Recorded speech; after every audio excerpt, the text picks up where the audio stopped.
आइए आज हम बात करते हैं एक प्रिवेसी लीक की, जो कि बैंक से हुई।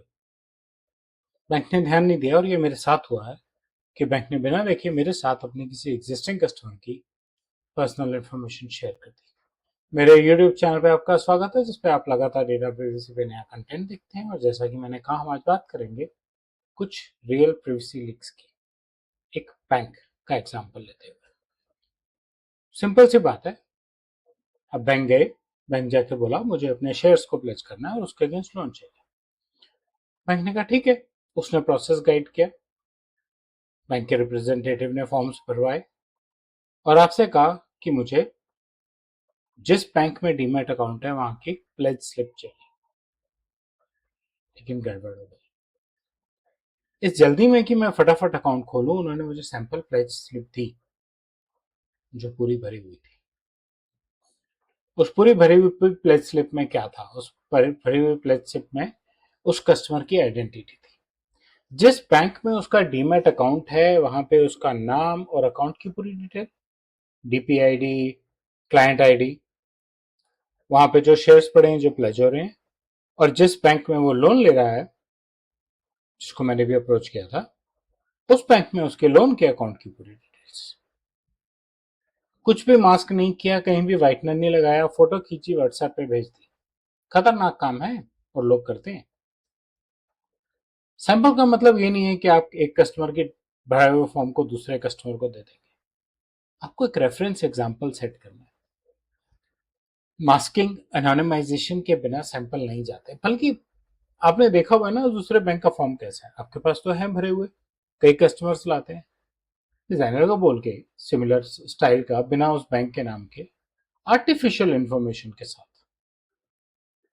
जहां अकाउंट नंबर का कॉलम है, आपका अगर 10 डिजिट अकाउंट नंबर है, वहां 10 बार एक्स लगा दीजिए और लिखिए यहाँ पे 10 डिजिट अकाउंट नंबर आना है। लेकिन आप पूरा का पूरा भरा हुआ, सही इंफॉर्मेशन के साथ भरा हुआ, ये सोच रहे हैं कि वो हार्मलेस है।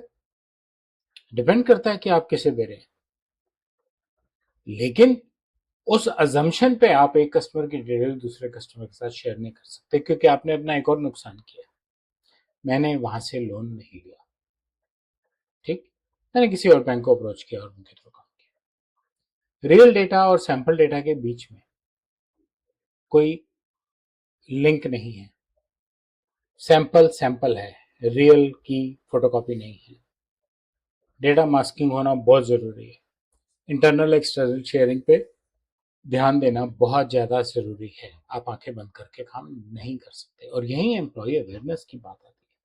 वो जमाने गए जब आप कहते थे कि हमने प्रिवेसी पर्सनल डेटा शेयर कर भी दिया तो हमें दूसरे पे विश्वास है। विश्वास तो अभी भी होना चाहिए, लेकिन आज की डेट में रिस्क बहुत बड़ा है, बहुत बड़ा। और एम्प्लॉयज कभी कभी इन छोटी प्रैक्टिस में फोकस नहीं करते। इसीलिए हम इस केस को यहाँ डिस्कस कर रहे हैं। यहाँ ना कोई हैकर इन्वॉल्व है, ना कोई मेलवेयर इन्वॉल्व है। बस एक एम्प्लॉय ने एक प्रोसेस में एक गैप डाला, फोटो खींची और भेज दिया, और अक्रॉस मल्टीपल ऑर्गेनाइजेशंस भेज दिया। रियल रिस्क ही यही है कि एक बैंक ने नया कस्टमर बनाने के लिए पुराने कस्टमर की फाइनेंशियल इंफॉर्मेशन पब्लिकली एक्सपोज कर दी। मैं उस कस्टमर को नहीं जानता, लेकिन मैंने ये इंश्योर कर लिया कि मैं दोबारा उस बैंक के पास किसी भी किस्म की फैसिलिटी लेने के लिए नहीं जाऊंगा। ब्रांड ट्रस्ट और ब्रांड रेपुटेशन पे इम्पैक्ट जरूर आ गया। मैं कोई कंप्लेंट नहीं कर रहा, मैं कोई मिसयूज नहीं कर रहा, तो कोई पेनल्टी वगैरह नहीं आएगी। लेकिन risk, brand reputation, loss of a customer. एक प्रोस्पेक्ट जो कस्टमर बनने के लिए आपके बैंक में खुद भागता आया था और 5 मिनट में सारे कागज सबमिट कर दिए थे, उस प्रोस्पेक्ट को आप कस्टमर नहीं बना पाए। एक छोटी सी वायलेशन जो बैंक में किसी ने सोची भी नहीं। डीपीडीपी एक्सपेक्ट करता है आप पर्पस लिमिटेशन, डेटा मिनिमाइजेशन और सेफ एंड सिक्योर शेयरिंग के प्रिंसिपल्स पे काम करें। आप डेटा वही ले रहे हैं जो उस पर्पस के लिए चाहिए। इस केस में आप कह सकते हो वही लिया था, लेकिन जब मेरे साथ शेयर किया था, क्या मुझे उनका अकाउंट नंबर और उनके सिक्योरिटीज का नाम चाहिए था? नहीं। एक सैंपल शीट बना के उसके ऊपर एग्जाम्पल्स भर के, script of ABC and company, ABC and company के नाम से कोई लिस्टेड कंपनी नहीं है, स्क्रिप्ट्स ऑफ सैंपल कंपनी इस नाम से लिस्टेड कोई कंपनी नहीं है। डेटा मिनिमाइजेशन, ऑफ कोर्स कम से कम पॉसिबल डेटा और आगे भी कम से कम शेयर कीजिए। एग्जांपल्स इस तरह से दीजिए। सेफ एंड सिक्योर शेयरिंग तो आप चाहे व्हाट्सएप कह दे कि एनक्रिप्टेड है, लेकिन मुझे तो दिख रहा है कि उस कागज पे क्या लिखा हुआ है। पर्सनल इंफॉर्मेशन तो शेयर हो चुकी है। क्या करा जाना चाहिए था? टेम्पलेट्स बना के रखिए। मजबूरी में कभी ऐसी चीज भी देनी पड़ती है तो उसकी मास्किंग कीजिए। मजेदार बात है कि मैंने जब फुल 12 डिजिट का आधार कार्ड दिया तो उन्होंने फटाफट पेन से पहले 8 डिजिट्स को मास्क कर दिया, लेकिन जब मेरे साथ किसी और की इंफॉर्मेशन शेयर की, इसका मतलब privacy as a standard adopt नहीं हो रही वहां पे। वो समझते हैं कि उन्हें मास्टर आधार कार्ड चाहिए, लेकिन वो सिर्फ ये समझते हैं कि हमारे एसओपी में लिखा है मास्टर आधार कार्ड चाहिए। ये नहीं समझते कि क्यों चाहिए। एसओपी में ये नहीं लिखा हुआ कि सैंपल नहीं देना, उसकी फोटो खींच के दे दी। इसीलिए एम्प्लॉय अवेयरनेस ट्रेनिंग प्रोग्राम्स बहुत इंपॉर्टेंट। उनको प्रिवेसी के नॉर्म समझना जरूरी नहीं है, उनको डे टू डे वर्किंग में केयरफुल होना है।